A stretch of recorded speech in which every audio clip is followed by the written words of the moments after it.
So Ian, you've had time to sort of go through, digest the Southport game, watch it back. What are your main takeaways from that game?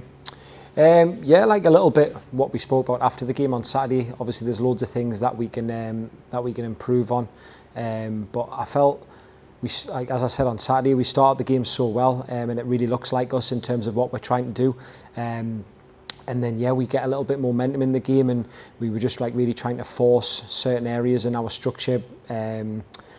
We just became really unstructured with how we were trying to play, and when that happens, like, we can't make certain runs because people aren't in certain positions, and it all sort of kind of piles up, and it ends up just becoming a little bit chaotic, and we don't really want the chaos for us. We want the chaos for the opposition, which is why we play as we play. It's sort of like organised chaos, organisation for us, chaos for the opposition, and we couldn't create that in enough moments. Having said that, we created some unbelievable opportunities, and I think if we take them opportunities, then everyone thinks about the game differently. But I've said it so many times, it's really important that as coaches we kind of watch the game back without the goals, and we always address the performance and what we can get better at, and what we can improve on. But as a whole, I think there was so many positives to take from the performance itself, but also like loads of stuff that we need to get better at, and it's really good learning for us on our process that we're on at the moment. It's been a great start of the season. 8 games, 6 wins, 2 draws. How happy are you with that start? I know when we speak about it, you care more about the performances and stuff like that, but in terms of the season as a whole so far, what do you think of that start? In terms of like points return, like outstanding. I don't think you could have sort of envisioned it going so well in terms of how many points we've got on the board, like really quickly. But like, yeah, as you say, it's always performance based for ourselves. So we just need to focus on how we can improve and how we can get better, and not really focus too much around the noise and what the league table says and what other people say about us. It doesn't really concern me that, to be honest. It doesn't really concern me how many points we've got on the board right now either. It's just more about how do we get better and how can we can improve. And I touched on it on Saturday, like, we're so early into this journey of where we want to end up, and we'll probably look back on this moment when we kind of were a couple of seasons in and think, God, can you remember when we were back there and we thought we were doing really well to where we are now? And that's what I would like, that our performance just keeps going up a level, and it's our job as coaches to demand that and like really put standards in there that like they don't come away from the standards at all. And I've got an unbelievable coaching team that really drive that into the players, and the players have been amazing as well. They know that it's never good enough, and we always have to improve, and we always have to get better. So yeah, we've started really well, and the boys deserve a lot of credit for that. But unfortunately for the boys, it doesn't really mean anything. It just gives us that little bit momentum, but we just need to make sure that we're right for the next training session, then the next game, and it's always the next thing in football. And only when it comes to the end of the season can you kind of sit back and relax and maybe enjoy and reflect on what you've done. Yeah, like you say the lads have taken well to what you're trying to implement in training. You and Mags, they've shown the fans what they're capable of. Do you think they're capable of more? 100%, yeah, we're always capable of more. We have some sessions where we're incredible, and I watch training, I feel like lucky that I get to watch training. And then sometimes when it comes to a game, we don't implement certain things. Like, we do some things really well, but other things we get a little bit lost with it at times. But I was expecting it to be like take a lot longer to get to where even we are now. So like, again, the boys have just been incredible how quickly they've picked up the process, how quickly they've picked up the understanding. And I think what the most pleasing thing is their ambition and their desire to want to learn, improve and get better at the game. And as long as they have that, then we can always help, and we can always really drive the standards. Like, I always say, like, we give the what to do, but how they do it is up to them. So we give the what in training and the what in games, but then how they do it is up to them.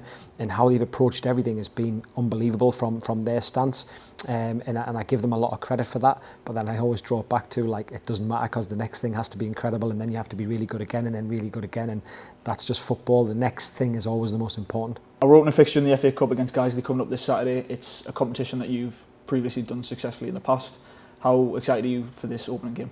Yeah, really excited. I love the FA Cup. I think it's an amazing competition, especially like these early rounds where we're involved. And yeah, it's something that we're really looking forward to. I've had some unbelievable nights in the FA Cup when we've managed to progress and do well. So this Saturday is massive. It's massive for the football club. It's massive for ourselves as a team, as a group. We really want to keep the momentum going. But just as a one-off game, we know that Guiseley are going to come with everything, and they're going to give absolutely everything, and they're going to leave nothing on the pitch. And I love that. I love that competition format of like, if you don't perform today, then we're out of the competition, and it puts that little bit added pressure. But I really thrive on that sort of pressure, and I think the boys do as well. And we're really looking forward to a team coming to our home ground, and they're really going to attack the game because they'll want to win, and we're really desperate to win as well. So we're going to give it everything we've got, and it's a really big occasion for the football club. I always think the FA Cup, and it's something that I'm really excited to be part of. Has it been a refreshing process in training? Obviously, we went from heavy Saturday, Tuesday games. Now that you sort of had a full week to prepare, how refreshing has that been? Yeah, anyone who knows me and Carl as coaches know how much we love being on the grass and know how much we love training.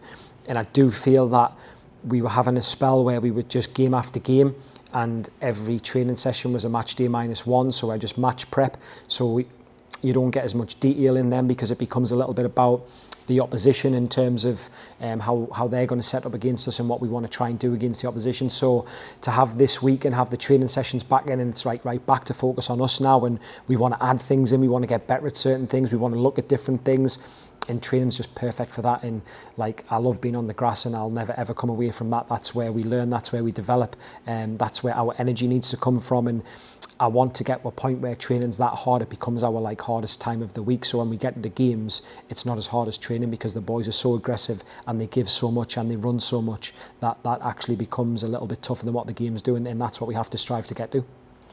The club released an injury update last week. Obviously, we know Kyle Crosley's in for his operation. How are the likes of Paul Blackett, Dan Ward, Robbie Tinkler, or any other update you may have on the players? Yeah, well, just to firstly touch on Kyle, I just want to speak about how amazing he's been since getting the injury. Obviously, the injury was really tough for him to take. His mentality has been unbelievable, so positive. Like, I spoke to him the day after he'd done it, and he was just like, yeah, I just want to find out what it is and get back. And then he's had his date of his operation, which was supposed to go through, and then that got cancelled. So it's been pushed back a couple of days, but he still comes in every single day with the biggest smile on his face. He turns up to every meeting. He's in the gym all the time. He comes out and watches training. He's an infectious personality around the place. So I can't speak highly enough of how he's reacted to this injury. And sometimes that gets forgotten about in football, but he's been a real credit to everyone around him. And we're here to support him, here to help him. And he's just looking forward to getting his operation. Then he can start thinking that he's on the road to recovery. So he deserves so much credit for that. In terms of Tinks, he got a knock on the hip when we played against, was it Chester, I think we played against. He got a knock on the hip, and we just got to be really careful with the boys. What we don't want is to rush them back and then they're out for several weeks, and we're really blessed in that centre-half position. We've got unbelievable players, so it's not one where we have to rush anyone back. There's a lot of competition there, and the rest of the boys, obviously we've got Sean coming back in now, as I touched on last week. He's exciting, but we've got to get minutes into him. Same with Todd, we've got to progress these players properly. Blackie's hopefully going to be okay for Saturdays. He's recovering. Keds is another one who the pile-up of games has just came a lot, and they've played a lot of minutes and they've ran a lot and they've tried really hard. So we just have to make sure that we're careful with players, because we don't want to put people on the injury list for weeks and they miss a lot of games because they're so important to us. And we're blessed with such a squad full of quality that we don't need to rush anyone in. We trust all these boys, and we know that when they come in they're going to give everything, and we don't need to rush anyone in or rush anyone back. Just touching on Kyle Crosley, do you think sort of his response that you've mentioned to being injured and he's still around the place, do you think that's a credit to the boys of how sort of the environment that's been created at the club?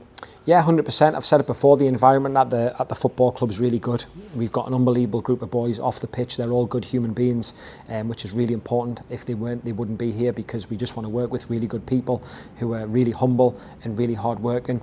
But to be honest, it's just a credit to Kyle, because there's so many people, and I've obviously came across so many injured players who they don't want to be around it because it's just like, oh, I've got to go in today and I'm not part of it. So, and he's just like made an effort to come in every single day.